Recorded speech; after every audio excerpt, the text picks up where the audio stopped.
जी नाज़रीन, बिस्मिल्लाहिर्रहमानिर्रहीम। गिलगित बल्तिस्तान में बिलखुसूस शहर गिलगित में इस वक्त तूत का सीज़न स्टार्ट हुआ है।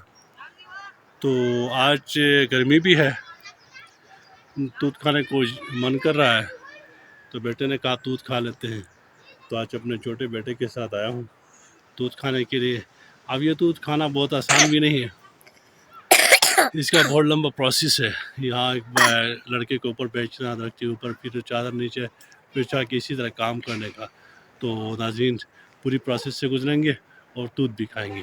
हमारे साथ रहे, कहीं नहीं जाएगा।